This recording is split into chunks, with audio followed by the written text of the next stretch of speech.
एक बार एक पंडित जी कथा सुना रहे थे कि गंगा जी में स्नान करने से ऊपर से बैकुंठ से विमान आता है, उस विमान पे बैठ करके सीधे बैकुंठ धाम जाया जाता है। बैकुंठ धाम जाने के लिए गंगा में स्नान करने से बैकुंठ जाने के लिए विमान आता है, विमान बैकुंठ से उसे बैकुंठ धाम ले जाता है। तो कथा सुनने के लिए गए थे, कथा चल रही थी, कथा हम सुना, कथा हम यही बताया कि जो गंगा जी में स्नान करता है सीधे बैकुंठ धाम के लिए जाने के लिए जो है विमान आता है। तो आए अपनी पत्नी से बोले कि देखो भगवान, अभी मुझे बैकुंठ नहीं जाना, अभी मेरी गृहस्थी कच्ची है, बच्चे छोटे हैं, उनको पढ़ाना है, लिखाना है, सुव्यवस्थित करना है, विवाह शादी करके सारी जिम्मेदारी गृहस्थी का सारा भार उन्हें सौंप करके तब मुझे जो है बैकुंठ जाना पसंद है। पत्नी ने कहा ठीक, कोई बात नहीं, समय आने के बाद चलना। प्रभु इच्छा से धीरे धीरे वह भी कार्य संपन्न होने को हुआ। बच्चे पढ़ लिख करके बड़े हुए, विवाह शादी हुआ, बहुएं आई, गृहस्थी का सारा कार्यभार बच्चे देखने लगे। पत्नी ने याद दिलाया, क्यों जी याद है आपको? कहा हाँ हाँ याद है। कहा तो फिर तैयारी करो।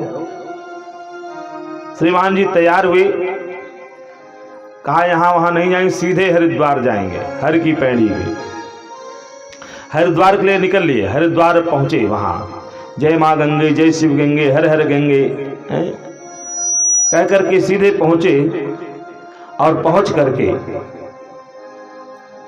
वस्त्र को निकाल कर गंगा जी में डुबकी लगा लिया। एक डुबकी लगाया और स्नान करके सोचा कि हो सकता है विमान अभी आ रहा होगा। इधर उधर देखे, दूसरी डुबकी, फिर देखे नहीं आया, तीसरी डुबकी, फिर देखे नहीं आया। अब जैसा डुबकी लगा रहे वैसा सब अंतः मन में जो है इच्छा बढ़ती चली जा रही, विमान क्यों नहीं आया? विमान विमान लगते लगते 108 डुबकी लगा दिए। और ठंडी का महीना था, सब लगभग यही जनवरी फरवरी का। अब गंगा जी का हरिद्वार, हर की पैड़ी का जल इतना शीतल, राम राम, सीधे हिमालय से जो है गंगा जी प्रवाहित हो रही हैं। बार जब हो गया स्नान और निकल करके कौन कहे बढ़िया बढ़िया श्लोक का वाचन करें या हनुमान चालीसा आदि स्तोत्रों का पाठ हो, ये सब कुछ नहीं। सीधे जो है कथावाचक को गाली देना प्रारंभ कर दिया है। कहा देखो कथावाचक कितने झूठे होते हैं, कितने लबार होते हैं, बताओ। व्यासपीठ पे बैठ करके झूठा झूठा बोलते हैं। अब ऐसा झूठ बोल दिए कि बताओ, हमको भेज दिया, झूठ मूठ कह दिया कि गंगा में स्नान करने से बैकुंठ से विमान आता, उस विमान पे बैठकर सीधे बैकुंठ धाम जाया जाता। अब कोई विमान नहीं आया। ठंडी से ठिठुर रहे थे। चलते फिरते दूर संचार विभाग नारद जी पहुंचे। नारद जी ने देखा, कहा अरे भैया, आज मैं पहली बार ये देख रहा हूं कि स्नान करने के बाद कोई गाली देता है और आप गाली दे रहे हो। किसको गाली दे रहे हो? कहा मैं किसी को दूं, आपसे मतलब? अरे कहा भैया फिर भी जानना चाहता हूं,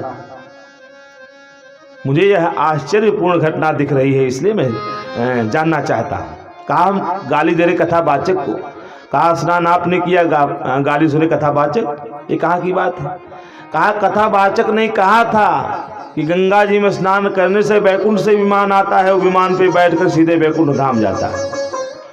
कहा अच्छा, तो विमान नहीं है? कहा अगर आए तो गाली देते हैं हम। कहा अच्छा, कपड़ा पहन लो आप। कपड़ा पहन लिया। कहा चलो चल करके देखें गंगा जी का महात्म क्या है, गंगा जी का महात्म क्या है, महत्व क्या है। ठीक उस व्यक्ति को लेकर सीधे पहुंचे कहाँ? कैलाश पे, भगवान शिव के धाम। भोलेनाथ बैठे कैलाश पे। देखा नारद जी को, उस व्यक्ति को। कहा अरे देवर्षि नारद, क्या बात, आप एक व्यक्ति और साथ में? कहा बस। बोले बाबा, यह जो है गंगा जी का महात्म जानना चाहता है, गंगा जी का महात्म क्या है, महत्व क्या है। कहा भैया ज्यादा तो हम नहीं जानते, इतना हम जानते हैं ब्रह्मा जी ने अपने कमंडल से छोड़े तो मेरी जटा में आई, 1 वर्ष तक घूमती रही। और भक्तराज भगीरथ के अनुनय विनय पर उनके पूर्वजों के उद्धार हेतु उनकी तपस्या पर फिर मैंने प्रसन्न होकर के अपनी जटा को निचोड़ा, एक बूंद निकली जिसका 4 भाग हुआ। चक्षु, भद्रा, अलकनंदा, सीता, ये 4 धाराएं निकली, जिसमें से कि अलकनंदा ही भागीरथी गंगा कहलाई है, जिनका एक नाम जाह्नवी भी है। इसके आगे तो मैं नहीं जानता। इसके अतिरिक्त यदि आपको जानना हो तो आप सीधे पहुंच जाइए कहाँ? ब्रह्मलोक। भगवान शंकर भी साथ हो लिए। वह व्यक्ति नारद जी पहुंच गए ब्रह्मलोक, ब्रह्मा जी के पास गए।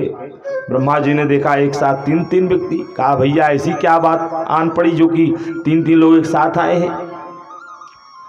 भोले बाबा ने कहा बस कुछ नहीं ब्रह्मदेव, केवल यह व्यक्ति गंगा जी का महात्म जानना चाहता है। नारद जी ने कहा हाँ पितामह यही सही बात है।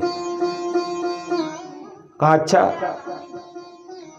कहा गंगा जी के विषय में ज्यादा तो मैं नहीं जानता। भगवान जब वामन रूप धारण किए थे तो दाहिने चरण से 7 आकाश को नाप लिया था, ब्रह्मांड का भेदन किया तो जल टपकने लगा। तो मैंने देखा कि भगवान का चरण आया हुआ है, तो उनका नाखून जो है मैंने धुल करके अपने जो है कमंडलों में रख लिया। और भगीरथ ने जब तपस्या की और तपस्या अपने पूर्वजों को उद्धार है, तब मैंने जो है जल को छोड़ा है, गंगा जल को, गंगा जी को छोड़ा। और इसके अतिरिक्त मैं और नहीं जानता। जब जानना और अधिक जानना हो तो जिनके चरण से गंगा जी निकली हो उन्हीं के पास चल करके पूछ लिया जाए। उस व्यक्ति को ले लिया भगवान शिव, नारद, देवर्षि नारद और पितामह ब्रह्मा पहुंच गए। भगवान ने देखा, कहा अरे एक साथ 3 देव, क्या ऐसी आन पड़ी? कहा बस प्रभु गंगा जी का महात्म समझना है। गंगा जी का महात्म क्या है? कहा ऐसी क्या जरूरत पड़ गई? कहा यह व्यक्ति गंगा जी में स्नान किया है। इस व्यक्ति से पूछा, भगवान विष्णु ने पूछा भैया क्या जानना चाहते हो गंगा जी के विषय में? कहा बस कुछ नहीं भगवान, ये जानना चाहते हैं कि गंगा जी में स्नान करने से क्या उसका महत्व है। क्योंकि मैंने कथावाचक से सुन रखा था कि गंगा जी में स्नान करने से बैकुंठ से विमान आता है, उस विमान पे बैठकर सीधे बैकुंठ धाम जाता है, लेकिन विमान आया नहीं। कहा अच्छा। कहा अच्छा ये बताओ तुम खड़े कहाँ हो? कहा हम तो बैकुंठ में खड़े हैं। कहा अब भी विमान की आवश्यकता है? अरे इससे बड़ा क्या हो सकता है गंगा जी का महात्म कि गंगा जी में स्नान करने के बाद तुम्हें वहां से लाने के लिए 3 देव एक साथ लेके आ रहे हैं, बैकुंठ धाम लेके तुम्हें पहुंचाए हैं? इससे भी बड़ा विमान होगा? भगवान के चरणों में साष्टांग ले गया। तो बैकुंठ का महत्व एक अपने में अद्वितीय अलग है। आज यमराज ने भगवान को सामने बाहर ही खड़ा कर दिया कि कहीं ऐसा न हो पापी देख लें और देखने के बाद सब बैकुंठ धाम चले जाएं और नरक ही पूरा खाली हो जाए। और नरक जब खाली हो जाएगा तो फिर हमारा महत्व ही क्या रहेगा? जब कोई काम काज रहेगा ही नहीं तो कहेंगे भैया ये भर्ती रद्द कर दो, ड्यूटी खत्म करो जिसमें कोई काम काज नहीं। इसलिए कहते नहीं इनको बाहर रखो। यमराज ने कहा भगवान वो तो कर्म के बंधन में बंधा हुआ है। भगवान ने कहा कर्म के बंधन में बंधा है तो कर्म का बंधन खोल दो। अरे भाई जहां फांसी का आर्डर हो, कोर्ट ने नियुक्त कर दिया फांसी का, लेकिन जब राष्ट्रपति का आदेश है तो फांसी तो टली जाएगी, उसमें दो राय नहीं। भगवान ने कह दिया कि नहीं कर्म का बंधन खोल दो। यमराज ने तुरंत ला करके उस बालक को दिया और भगवान ने तुरंत ला करके दिया गुरु माता गुरुपुत्र को। बोलिए कृष्णचंद्र भगवान की जय हो।